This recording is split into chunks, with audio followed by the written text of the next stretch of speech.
Assalamualaikum warahmatullahi wabarakatuh. Alhamdulillahirrabbilalamin. Wassalatu wassalamu ala asyrafil anbiya'i wal mursalin wa ala alihi wa sahbihi ajmain amma ba'du. Pertama-tama marilah kita panjatkan puji dan syukur kepada kehadirat Allah Subhanahu wa taala yang telah melimpahkan nikmat kepada kita.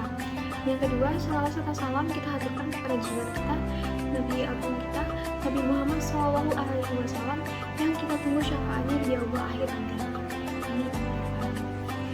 Yang ketiga, di sini perkenalan saya untuk menyampaikan hukum puasa Ramadan yang kali ini membahas tentang orang-orang yang merugi di bulan Ramadan. Hal ini bisa disebabkan karena tidak melaksanakan amal-amal yang baik pada bulan Ramadan. Padahal bulan puasa Ramadan ini memiliki segudang berkah dan pahala untuk dicapai.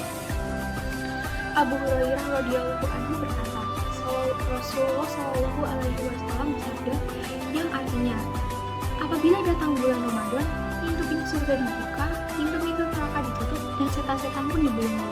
Hadis riwayat Muslim. Dari sabda Nabi Muhammad SAW tersebut, tentunya kita menyadari betapa pentingnya bulan Ramadan.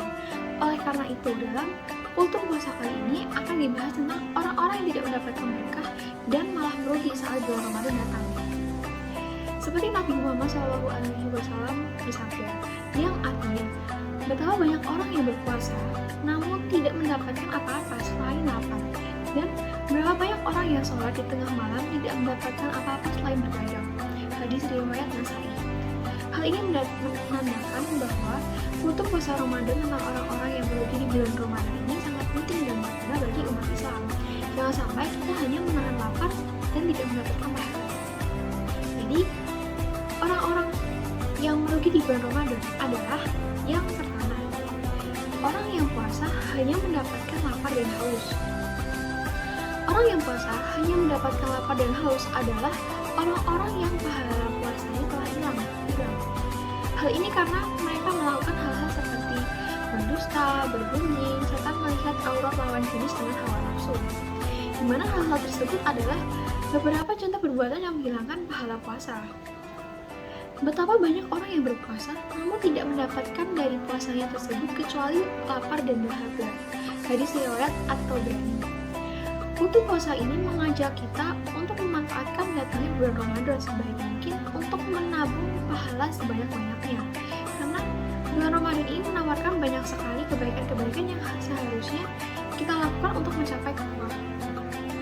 Yang kedua, orang yang tidak mengikuti tarawih sampai selesai. Sering sekali kita melihat ada orang yang udah keluar sebelum sholat tarawih selesai. Orang-orang yang tidak mengikuti tarawih sampai selesai tersebut menjadi salah satu bahasan kultur puasa kali ini.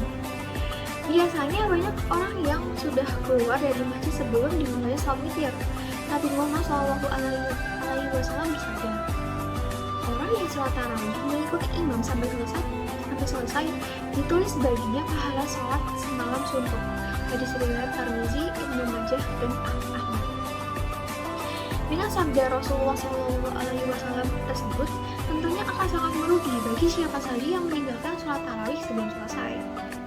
Yang ketiga, orang yang jarang membaca Al-Quran di bulan Ramadan. Membaca Al-Quran sebagai kitab umat muslim merupakan amalan yang menjanjikan banyak pahala, apalagi dilakukan di bulan Ramadan.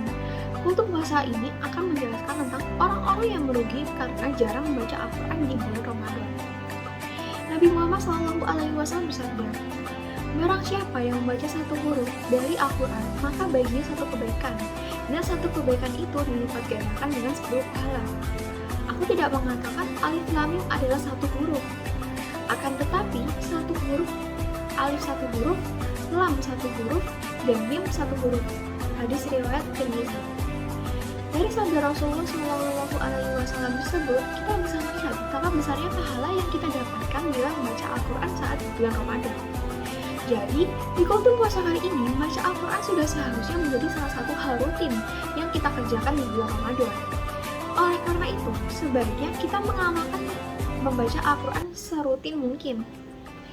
Banyak juga orang-orang yang membuat target menghatamkan Al-Quran di bulan Ramadan. Kamu bisa membaca Al-Quran setelah selesai berbuka puasa, setelah tarawih, ataupun menjelang imsak. Nah, yang keempat, orang yang tidak menjaga sholat. Sholat adalah tiang agama, jadi sholat adalah amalan terpenting bagi seorang umat muslim. Tentunya tidak hanya di bulan Ramadan saja kita diwajibkan untuk sholat, tetapi setiap hari dengan tidak terkecuali. Sesungguhnya pertama kali yang dihisab dari segenap amalan seorang hamba di hari kiamat kelak adalah sholatnya. Bila sholatnya baik, maka beruntunglah ia, dan bila mana sholatnya rusak, sungguh kerugian menimpanya. Hadis riwayat Tirmidzi. Meninggalkan sholat wajib sama saja dengan puasa atau menahan haus dan lapar yang kita kerjakan menjadi sia-sia.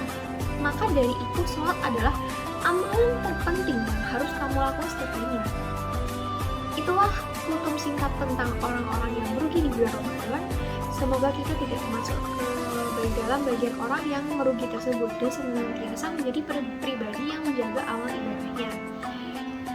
Demikian hukum agama yang dapat saya sampaikan pada kesempatan kali ini. Semoga dapat bermanfaat bagi kita semua dan dapat kita aplikasikan dalam kehidupan sehari-hari. Lebih dan kurangnya mohon dimaafkan. Yang benar datangnya dari Allah Subhanahu wa Ta'ala yang Maha Benar, dan yang salah, khilaf atau keliru, itu datangnya dari saya pribadi sebagai manusia yang manusia biasa yang tidak pernah luput dari salah, khilaf, dan dosa. Akhirul salam, wabillahi taufiq wal hidayah. Wassalamualaikum warahmatullahi wabarakatuh.